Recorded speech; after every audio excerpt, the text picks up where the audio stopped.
13 at Camp Twin Pines, 9 at Camp Marigold.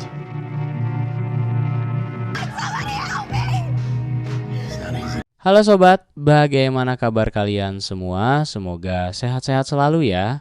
Hari ini Project 13 akan menceritakan film berjudul Bonefest. Film ini dirilis pada tahun 2025. Gimana alur cerita selengkapnya? Langsung saja kita putar filmnya. Film ini diawali dengan seorang wanita yang bekerja sebagai konselor di area perkemahan. Wanita itu berjalan menghampiri rekan kerjanya, lalu temannya mengatakan bahwa dia mendapatkan informasi tentang penemuan mayat di sekitar perkemahan tempat mereka bekerja.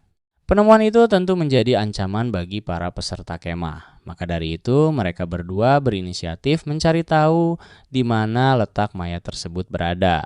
Saat sedang berkeliling, wanita itu mulai merasa takut dan curiga terhadap temannya yang bertingkah aneh.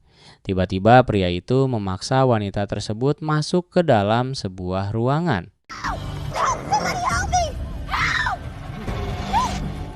Namun ternyata semua itu hanyalah kejutan dari teman-temannya yang sengaja dibuat untuk menakutinya.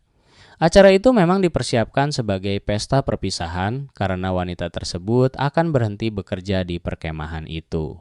Setelah pesta selesai, mereka semua beristirahat di area perkemahan. Sebelum tidur, mereka sempat menceritakan sebuah dongeng tentang pembunuh berantai terkenal yang belum pernah tertangkap.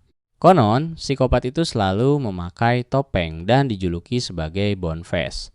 Ketika semuanya sudah tertidur lelap, tiba-tiba muncul seorang psikopat yang langsung menghabisi mereka secara brutal menggunakan kapak.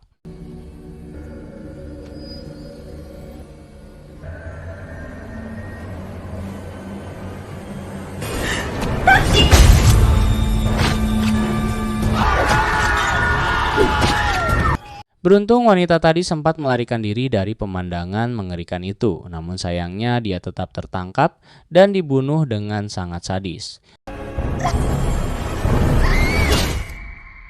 Tidak disangka pembunuh tersebut benar-benar adalah Bonefest. Kasus pembunuhan ini langsung ditangani oleh seorang sheriff bernama Cronin dan wakilnya yang bernama McKelly. Sebelumnya Sheriff Cronin sudah menangani 2 kasus pembunuhan di perkemahan berbeda dengan motif yang sama. Karena itu dia yakin semua pembunuhan tersebut dilakukan oleh orang yang sama, yaitu Bonefest. Saat menyisir TKP di hutan, mereka menemukan jejak telapak tangan berlumuran darah di sebuah pohon. Sheriff menduga bahwa pelaku tidak melarikan diri menggunakan kendaraan, melainkan berjalan kaki. Karena itu kemungkinan besar pelaku masih berada tidak jauh dari lokasi. Penyelidikan kemudian berfokus pada sebuah kafe dan restoran yang berada di sekitar perkemahan. Di sana Sheriff bertemu dengan beberapa orang seperti pelayan dan koki bernama Jenny dan Wes. Ada juga seorang pekerja konstruksi bernama Greg. Selain itu terdapat pasangan ayah dan anak bernama Paul dan Kathy dan seorang wartawan serta beberapa geng motor. Tanpa basa-basi, Sheriff langsung menjelaskan bahwa telah terjadi pembunuhan di perkemahan dan pelakunya diduga melarikan diri ke tempat itu. Semua orang yang berada di dalam kafe tersebut langsung diinterogasi sementara McCauley mengumpulkan data mereka satu persatu. Tidak lama kemudian, Sheriff menemukan kostum pelaku lengkap dengan kapak dan topeng Bonefest di tempat sampah. Bagi yang belum tahu, Bonefest adalah seorang pembunuh berantai terkenal yang telah membantai banyak peserta perkemahan dan sampai sekarang belum tertangkap. Melihat keyakinan Sheriff, para pengunjung mulai percaya bahwa pelaku memang berada di tempat itu. Sheriff kemudian menjelaskan bahwa polisi negara bagian sudah melakukan pencarian besar-besaran dan memblokir seluruh area. Jadi, pelaku tidak memiliki kesempatan untuk melarikan diri. Namun kedatangan Sheriff membuat suasana di kafe menjadi tidak nyaman. Tentu saja tidak ada satupun yang mau mengaku sebagai pembunuh. Bahkan mereka semua memprotes tindakan Sheriff. Meski begitu, Sheriff memiliki bukti kuat atas temuannya. Karena itu dia tidak mempedulikan protes mereka dan melarang siapapun keluar dari kafe sampai bantuan polisi negara bagian datang. Sambil menunggu, para pengunjung mencoba kembali bersikap santai di dalam kafe. Jenny mulai melayani pesanan kopi.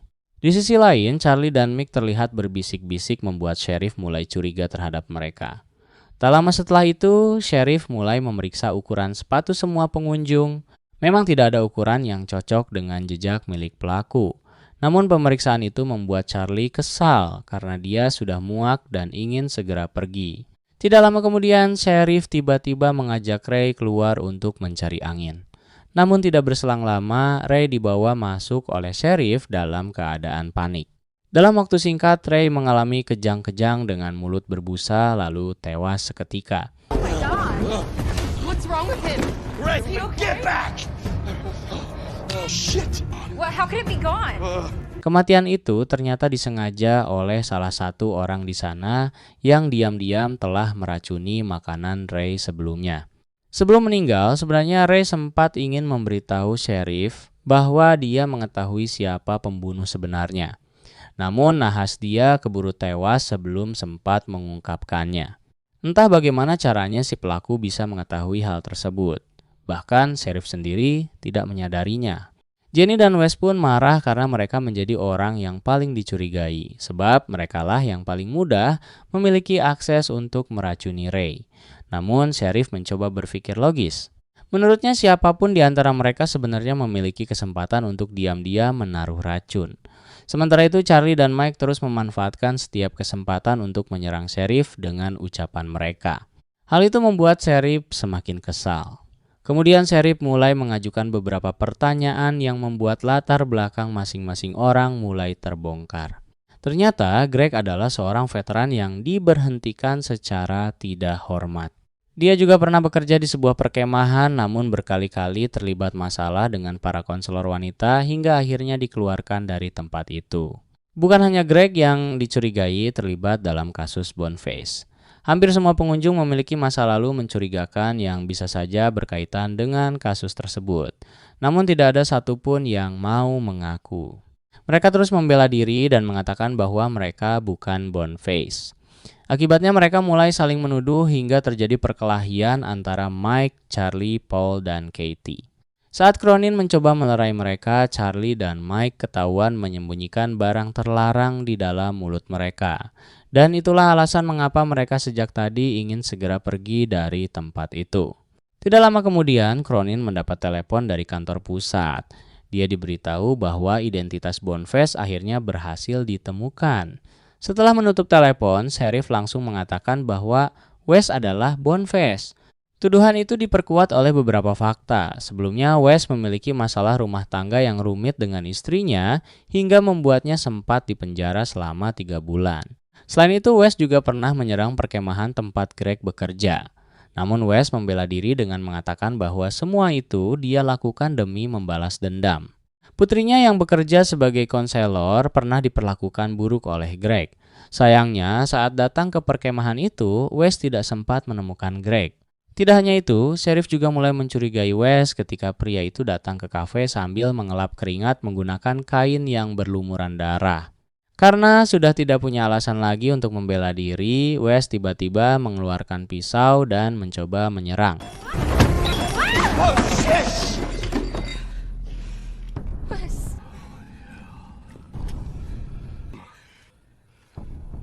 Seketika kekacauan mengerikan tersebut akhirnya berakhir. Wes ditembak. Semua pengunjung kemudian dibebaskan dan dijadikan saksi. McKelly menemani Jenny yang masih berada di kafe dan berniat mengantarnya pulang.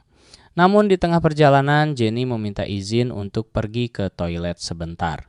Tak lama kemudian, McKelly mulai mencurigai karena Jenny tidak kunjung keluar. Saat diperiksa, ternyata wanita itu sudah menghilang. Di saat bersamaan terdengar suara sheriff yang ternyata telah diserang oleh Boneface. Sheriff pun akhirnya tewas karena tidak mampu bertahan dari luka-lukanya. Setelah itu, McKelly mulai mencari Jenny di hutan dan ternyata Jenny adalah Boneface yang sebenarnya. Fakta itu sebenarnya sudah disadari McKelly sejak awal. Kini dia hanya ingin memastikan semuanya. McKelly kemudian mencoba membujuk Jenny agar menceritakan alasan mengapa dirinya menjadi Boneface. Jenny pun mengungkapkan bahwa semua itu dilakukan demi membalas dendam atas kematian saudaranya. Dulu, saudaranya meninggal akibat dibuli oleh teman-temannya di sebuah perkemahan. Yang lebih parah, pihak perkemahan justru menutupi kasus tersebut demi menjaga nama baik mereka. Sejak saat itu, Jenny menyimpan kebencian yang sangat besar hingga akhirnya dia membuat topeng dan menjadi Boneface. Jenny berhasil melakukan pembantaian di 2 perkemahan. Setelah itu dia sempat berhenti dan bekerja sebagai pelayan kafe. Namun rasa bencinya kembali muncul saat melihat ada perkemahan baru di dekat tempat kerjanya. Karena itulah pembantaian pun kembali terjadi.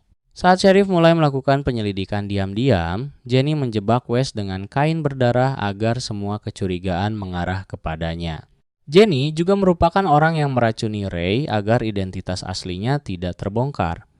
Pada akhirnya negosiasi antara McKelly dan Jenny gagal. Mereka pun terlibat perkelahian sengit.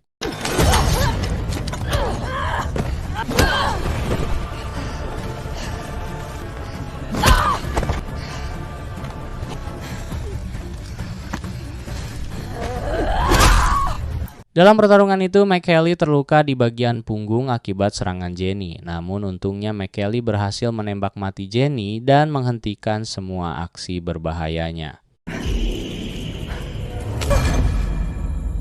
Setelah semua berakhir, film pun memperlihatkan sekelompok remaja yang sedang mengadakan pesta di sebuah perkemahan. Dan film selesai. Gimana pendapat kalian tentang alur ceritanya? Bagaimanapun juga akan lebih seru jika kalian menonton langsung film selengkapnya di platform streaming kesayangan kalian masing-masing. Terima kasih banyak sudah nonton sampai akhir. Semoga terhibur dan mohon maaf jika masih banyak kekurangan. Silahkan drop kritik membangun di kolom komentar. Jangan lupa like jika suka dan subscribe untuk rekap film menarik lainnya. And see you next.